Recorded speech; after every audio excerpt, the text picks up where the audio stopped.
Welcome to the Empowerment Zone, brought to you by South-Dade NAACP, where we share trustworthy information, uplift local voices, and connect you to the resources and pathways that support thriving. One conversation, one connection, and one action at a time.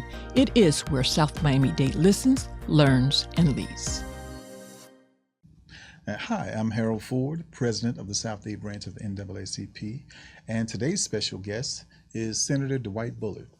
Senator Dwight Bullard is the political arm of the Florida Rising organization, and he's here to, again, spend some time with us, share some pertinent information, but more importantly, help us understand many of the things that are going on within this particular election cycle and beyond. So with that said, Senator Bullard, welcome. Thank you. Happy to be on the show. President Ford, always good to be amongst my fellow NAACPers. Amen, amen. But do me a favor, share with the family about Florida Rising. What is Florida Rising?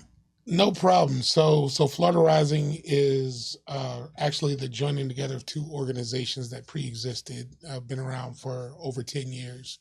Organized Florida, which did their work in Central Florida, and the New Florida Majority, which had offices in Jacksonville and Miami. So we merged back in 2021 to become Florida Rising. Really a continuation of the work of both organizations, but at the end of the day, we are an independent political hub. We're trying to be a political home for folks who feel a sense of disenfranchisement, who feel kind of left out in the cold by other organizations, because a lot of the work that we do is issue-centered. Okay. So we want to work around things like affordable housing, reproductive rights, democracy expansion or the loss thereof that we're facing at the moment, things like climate change, criminal system reform. So we're really trying to chip away at some of the bad policies that have been offered up at the local, state, and federal level. Wow, yeah, and that's a lot of work. So that's some heavy lifting that's going on, and we definitely appreciate the work that Florida Rising does. In your opinion, what are the three main issues that we are facing in Miami-Dade County as far as voters are concerned? Well, I think the OJ said it best. Right now, it's money, money, and money. No, I mean, cost of living, the economy is really at the center of where most folks' concerns are, and rightfully so. We live in Miami. Miami is easily in the top 5 most unaffordable cities in the country at this point. And definitely not 4 or 5 if we're going to be honest. That's right. So we're talking about rising housing cost, the insurance burden that many of our homeowners face is second to none, and then the fact that we are, as a peninsula, oftentimes reliant on exports from other spaces. You know, these tariff wars that have been waging, by the administration and federal government, again, put an additional cost burden on Floridians that is unique to our geography in the country. And so that is what sits at the top. When I talk about the other issues that we work on, they're all interconnected with the economy and the additional burden being pressed by folks. Just as an anecdote, right?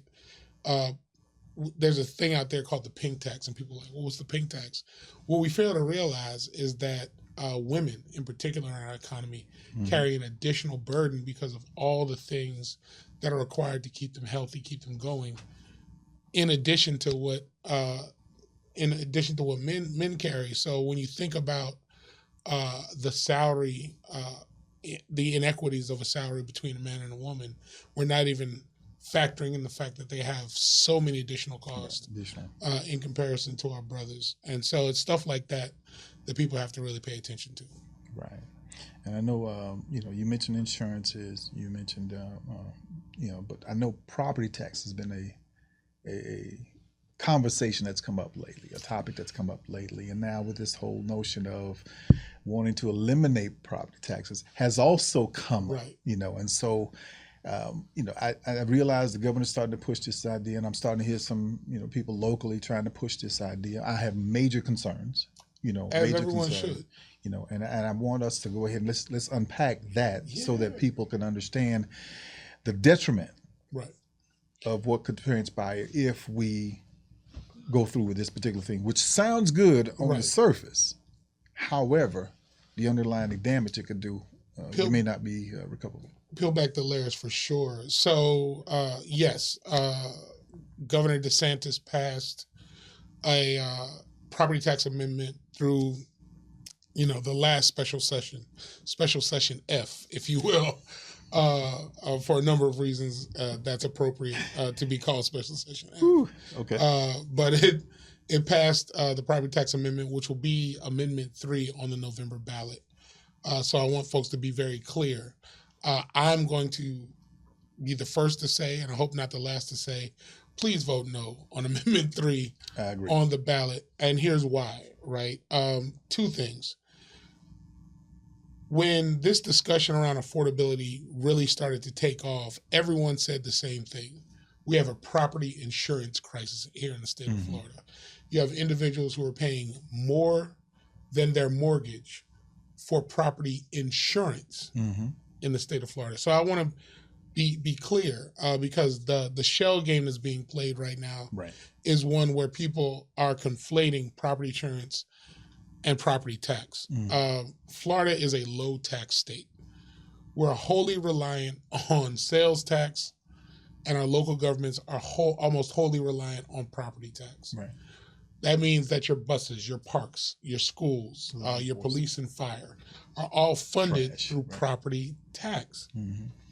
So when the governor, whose budget is mostly sales tax, comes along and says, well, we need to eliminate property tax, everyone gets excited because they're hearing elimination of taxes. This sounds great. Well, you're literally impacting, as they say, you're cutting off your nose to spite your face. Right? When you eliminate property tax in a already low-cost state, because we do not have state income tax. We do not have what other states have in terms of compensation that can help plug in budget gaps when those things happen. And so if Amendment 3 were to pass, just here in Miami-Dade County, the first-year impact is expected to be around $690 million. Wow. Right? I want to make it clear what that means. The entire transit budget for Miami-Dade County is less than $300 million. Wow. Right? So that means if you are eliminating $690 million, you're talking about your transit budget completely being wiped out. Talking about Parks and Rec. The parks budget is less than $300 million. So what I'm effectively saying is they would have to cut the parks budget, cut the transit budget, just because of the elimination of property tax. Just to meet just to meet the burden that would cost. Wow. Now people will say, well, that's hyperbolic, of course. But my thing is, if you nibble around the edges to get to $690 million, imagine the kind of services that get impacted. That means that, let's say it's not the entire transit budget. It's definitely going to impact the boundaries of the transit budget. It's definitely going to impact the times, the pickup times for buses, the pickup times for the trains that people are already complaining about now. When you think about parks and recreation, you're saying, well, they wouldn't eliminate the whole thing, but the question is, what's the point of having a park that closes at 4 o'clock in the afternoon on a Monday for folks that want to walk after work? Or what's the point in having a summer pool close for the entirety of the summer because you can't meet the cost of that maintenance in a county where we already are dealing with a number of swim-related deaths and tragedies because kids aren't able to learn how to swim. So people have to really be thinking about the impact of these things. And so I want to end where I started with. We have to make sure we vote no on Amendment 3 and over. Right.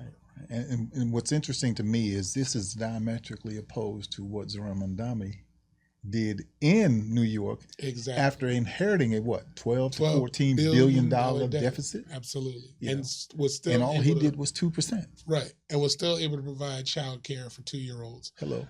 And I'm glad you bring this up because people act as though this is controversial, but taxing billionaires shouldn't be far-fetched. We used to do it as a country all the time. And the rates were much higher than what we're discussing 90% tax rate for the 1% back in the day. And we're talking about back when we had names like Standard Oil and JP Morgan and all these folks who still seem to be all right, considering their money still exists to this day. Yes. Even with a higher tax rate, they still found a way to continue to be multi-millionaires. And so, this idea of Florida becoming this kind of safe haven for folks who want to run away from higher tax states isn't a good thing, because it'd be one thing if they were somehow bringing jobs with them. But the reality is we need their money too. And if they're going to be here in these, multi-million-dollar condos and homes, the idea of maybe coming up with a tax plan that puts a little more money in the coffers makes sense for us here too. Yeah, it's just amazing how,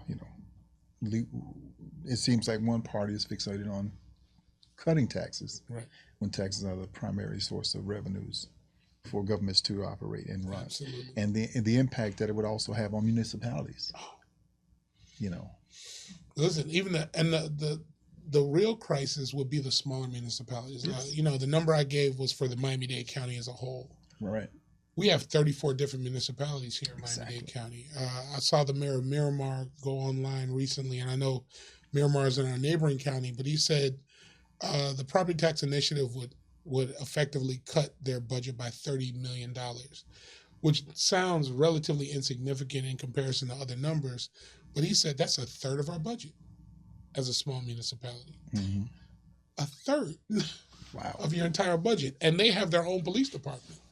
Right. So it's those kind of things that we have to think about in terms of the real life impact. Right.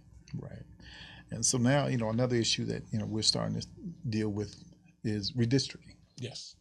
And this idea of gerrymandering, and I'm, one of my concerns is, well, I guess when I look back at some of the data, and just looking at the state of Florida as a whole, 42% of registered voters are Republican, 31% are Democrat. I think 25%. Here and there, a little above, are NPA or independent. And so when you look at a map, I don't know how thin your peanut butter is on that bread, when you're spreading 42% all over the state. But the impact of it, more so for me, was psychological, more so than actual. Yeah. But this idea of gerrymandering, even though we have laws, and some of the laws when you served, you were part of that whole process. Help the people understand, the dangers. First of the gerrymandering, the intent to discourage voters from voting, thinking they don't have a chance, and then what can we do in dealing with this whole redistricting matter?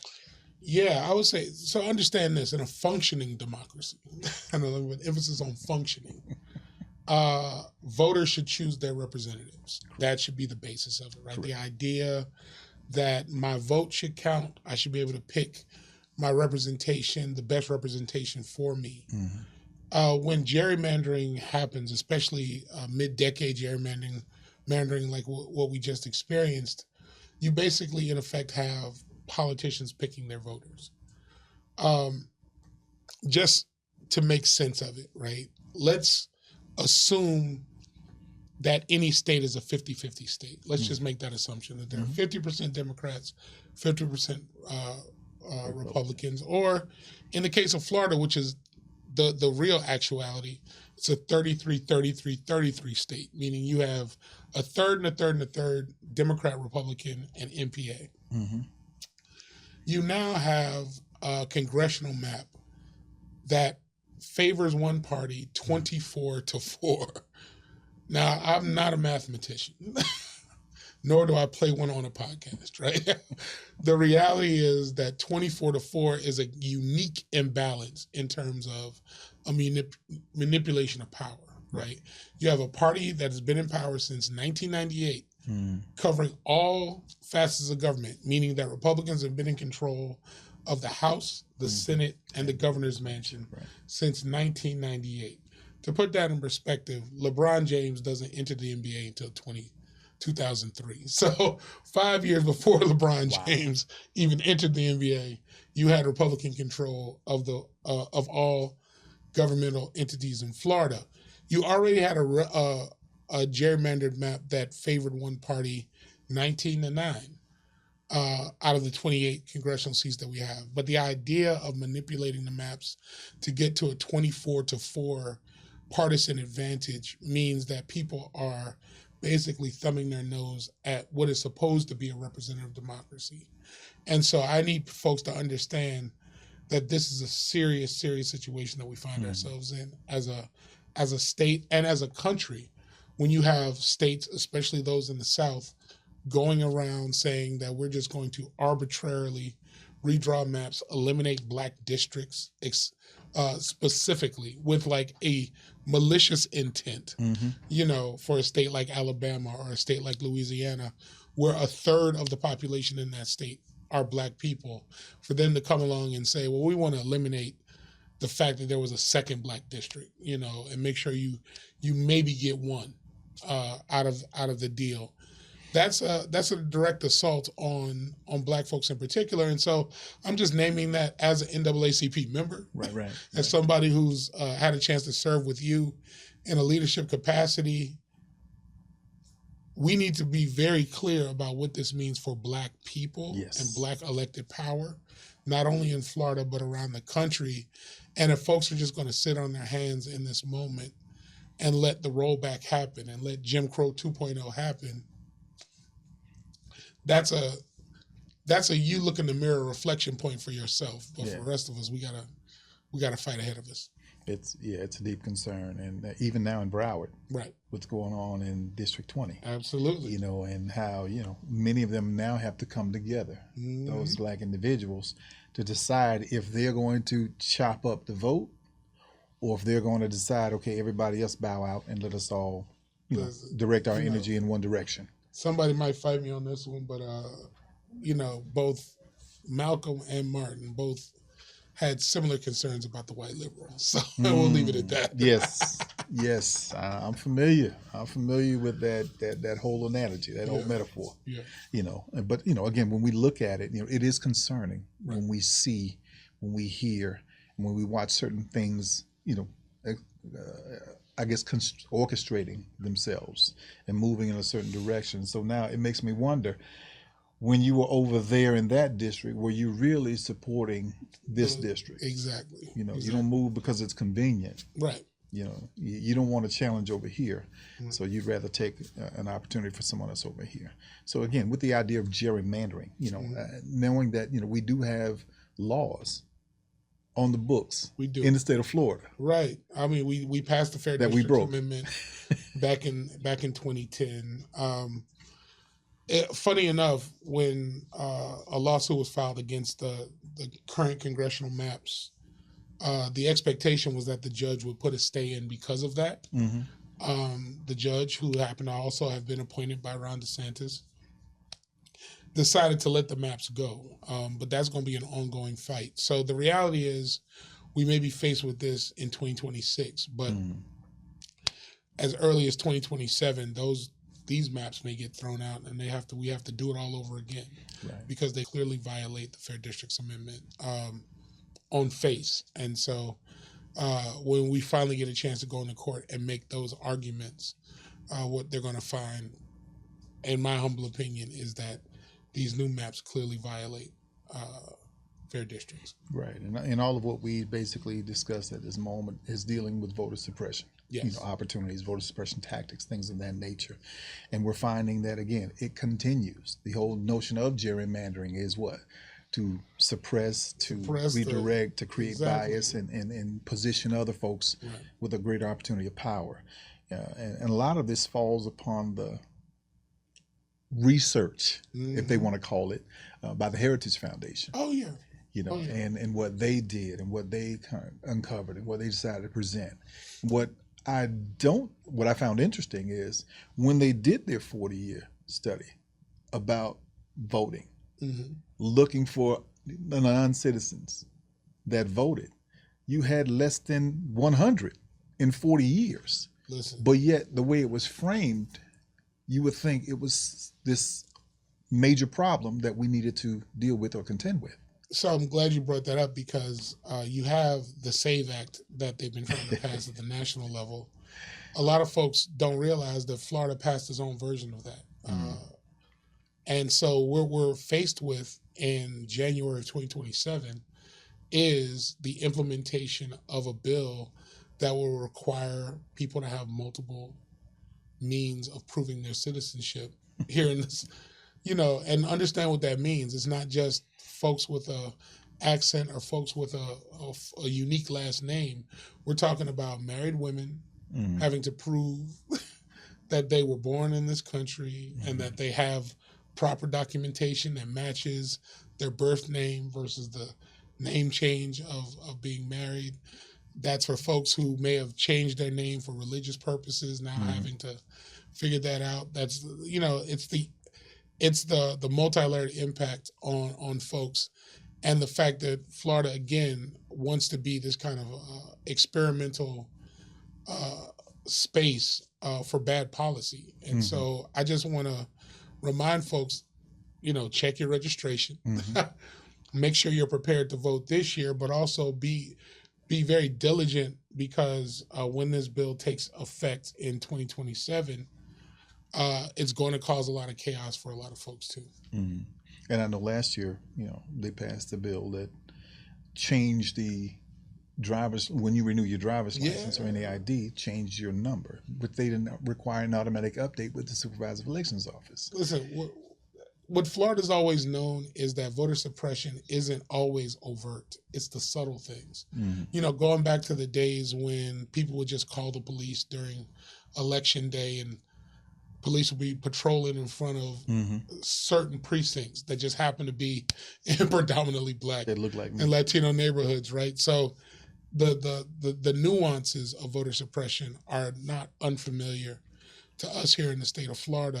What I'm just saying, and the message we have to make clear, especially to Floridians and even more Black Floridians, is that people are playing in your face. And the question is, what are you prepared to do to combat that? Right, and that's been one of the primary focuses that we have, or foci that we have here in NAACP. Because again, at the end of the day, we see what they're doing. Right. Well, our goal as an advocate is to hopefully amplify the message so that others can see and no longer be blind to the fact. But again, stepping on to the Heritage Foundation, people are learning about the gentleman who decided that he was going to get a whole degree in studying me. In studying me. But it's really sad that all of that type of energy will go to hurt people, that all they want is fair and equal treatment, to be respected. As we, look to kind of wind things up, has there been any oppositional strategy developed that directly addresses Project 2026 that you're aware of? I mean, Project 2025, or that we can label 2026. Well, let's be clear, both exist. So Project 2025 was, of course, the 900-page publication by the Heritage Foundation. So again, it's not like they're hiding it from you. They're letting you know what we're going to do, and we know that they, at this point, have implemented over 50% of it. Yeah. There is a Project 2026 that they've talked about, which is basically undermining the existing identities of folks in this country. And people are like, well, what do you mean? What I mean is, if Project 2025 was the deconstruction of the architecture of democracy, that's ultimately what it was. How do we, pull the bricks out of the systems that uphold democracy? 2026 is a full-on attack on identity, right? And so for Black people, what does that mean? That means they're trying to poke holes in the 14th Amendment. I was just going to bring that up. This is, when you hear people talk about, we want to eliminate birthright citizenship, understand what that means. If they are able or successful in getting the courts to say that the 14th Amendment is somehow invalid or invalidated, it doesn't just impact migrants coming into the country from foreign places. That was a Reconstruction era amendment for Black people that calls into question, our citizenship and identity, the citizenship of Native Americans who've always been here. We're here first. Right. And so people are sitting there playing around. You have to understand the 14th Amendment is critical to all the things that we've been able to get. And so if they're able to peel that back, now it regresses us back to a point where unless you're a white cisgendered male landowner, which, the first Constitution, and that's where they were emboldened, it kind of leaves the rest of us out there in the trying to struggle for ourselves. And so I just want to remind folks that this isn't me trying to give you a scare tactic. This isn't me trying to be, again, hyperbolic. This is what they are telling you I'm trying to do to you. And if you're over here just kind of like casually, expecting things to just get figured out, or if you're even under the simple impression that if all I do is elect the next better president or the next better senator, and that's all I have to do to fix the problem, you're fooling yourself. Right. As our ancestors have known, you're going to have to put your hand to the plow Exactly. and make this thing happen. Exactly. And the fact that, regardless of how adjacent you are to it, to whiteness or to whatever it is. Listen, your wealth won't protect you. Your proximity to your presumed proximity to power won't protect you. We have to do it ourselves. Yeah, and if you can undermine or uproot the FBAs, the Foundational Black Americans, then guess what? You are even more at risk of being uprooted as well. Right. So. Yeah.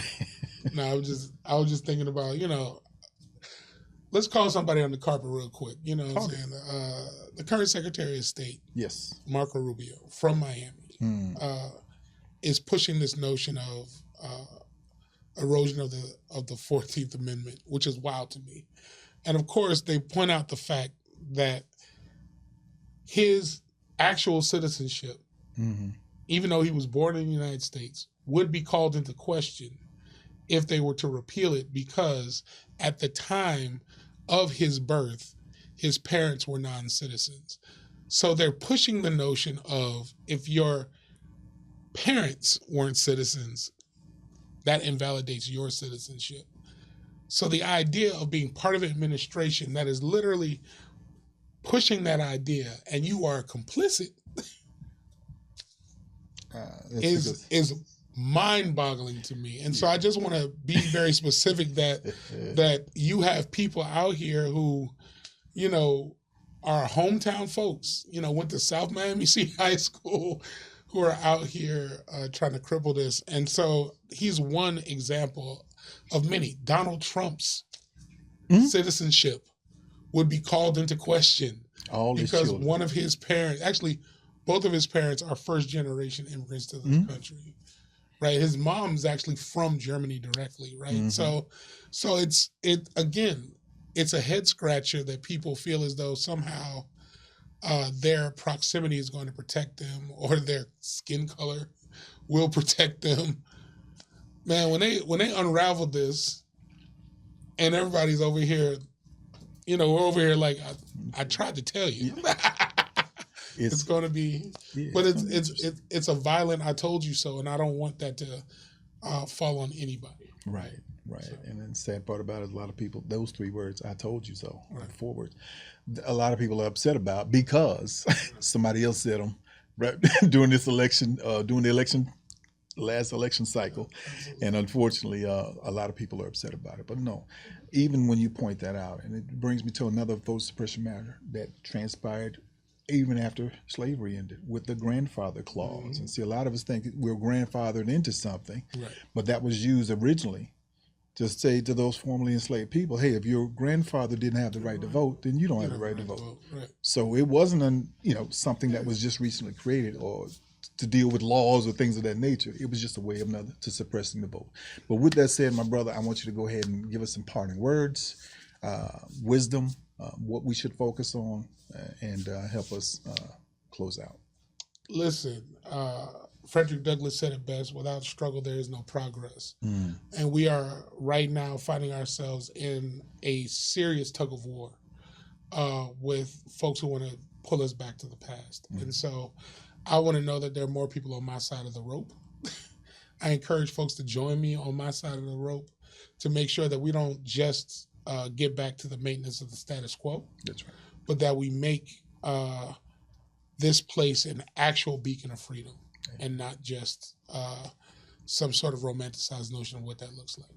Amen. And with that said, thank you, Senator Bullard. As always, great being in your space, great interaction, but more importantly, great words from the wise. Take care. God bless.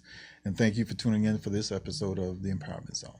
Thank you for joining us in the Empowerment Zone, brought to you by South Dade NAACP, where information becomes action, voices become movements, and community becomes change. We hope today's conversation inspired you to stay informed, stay engaged, and stay empowered. Remember, our voices are strongest when they are heard at the ballot box. Voting and voter registration are powerful tools that help shape our schools, neighborhoods, leadership, and future. Encourage someone to register, make a plan to vote, and continue doing your part to strengthen our community. And don't forget to email your feedback, thoughts, and/or suggestions for topics that you want to hear about to podcast@southdade.naacp.org. Until next time, keep listening, keep learning, and keep leading, because together we are building a stronger South Miami-Dade, one conversation at a time.